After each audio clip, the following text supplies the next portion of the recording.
Bonjour à tous. Alors on voit la différence entre le trot et le galop et on voit la différence sur les départs au trot où on s'applique.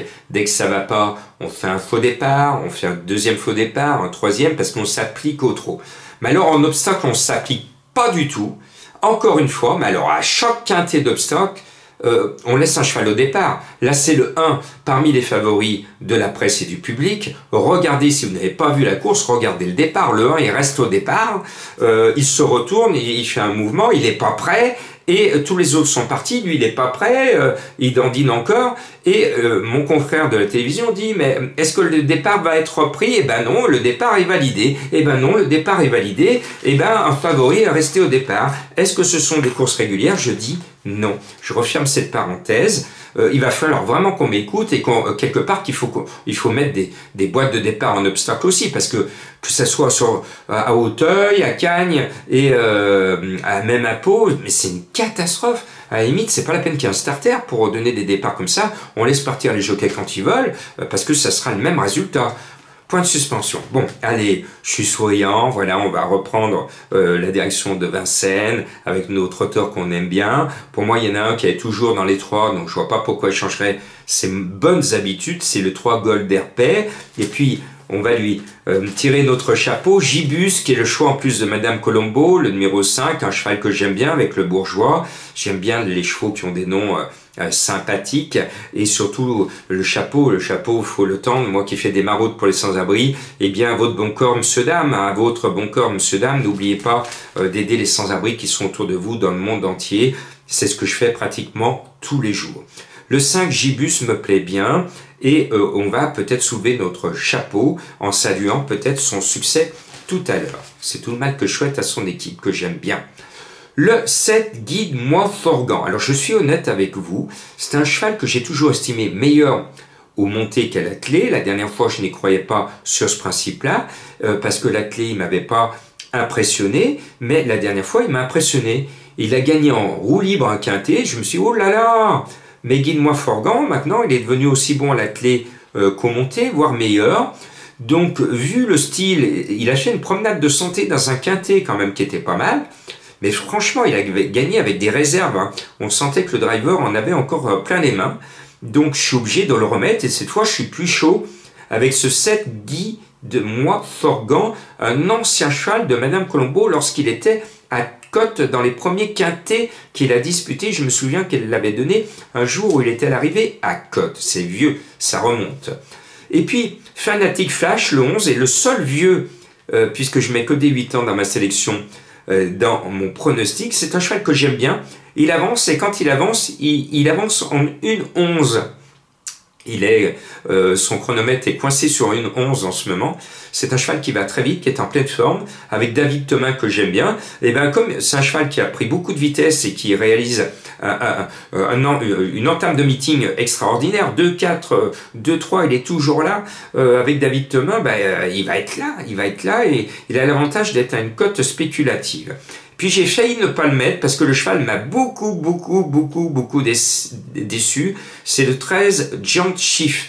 Mais notre ami Soulois ne cache pas une certaine forme de confiance. Et oui, l'écurie est en forme avec Gu Déripré dimanche, mais j'aurais aimé que M. Soulois affiche une grande confiance dimanche. On aurait mis avec enthousiasme ce grand champion Gu Déripré, tel n'a pas été le cas et on a été surpris. Bon, là, on peut plus dire qu'on va être surpris puisqu'il ne cache pas sa confiance. Donc je suis obligé de mettre le 13 Giant Chief parce que, vous le savez, je suis abonné à Franck Nivard, mais j'ai failli le sortir parce que c'est un cheval qui n'arrête pas de me décevoir. Écoutez sa musique de Giant Chief, le 13, 6e disqualifié, 13e, 4e, 12e en 2023, donc ça veut dire qu'il n'a jamais été dans les 3 premiers, et après 7e disqualifié. Il ne rentre plus dans les 3 depuis plus d'un an.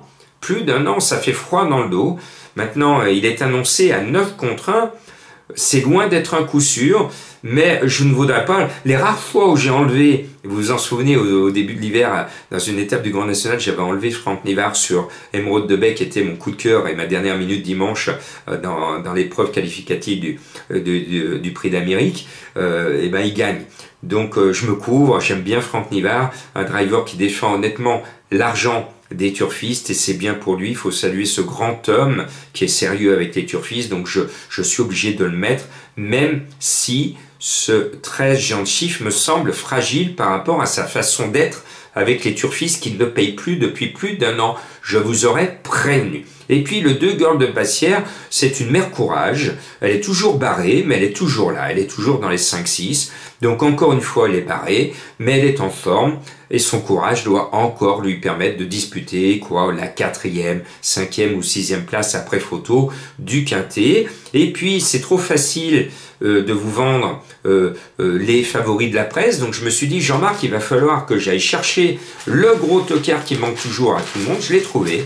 Je l'ai trouvé, ce tocard qui n'est pratiquement pas vu par mes confrères. Il n'a qu'un point de citation dans les classements de comparaison de pronostics, donc pratiquement pas vu. C'est le 16 Godéo, un cheval que je préfère honnêtement en province, mais j'aime la famille d'Abouy, qui a une certaine réussite et qui travaille bien.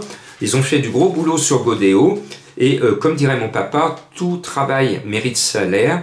Ils ont fait un gros travail, l'engagement est de rêve, et j'espère de tout cœur que tout le boulot qui a été fait à l'écurie va payer pour la famille d'Abouy et va payer pour tous ceux qui suivent Jean-Marc. Voilà, j'espère de tout cœur que Godéo va être la grosse surprise du Quintet pour tous celles et ceux qui ne m'auront pas écouté.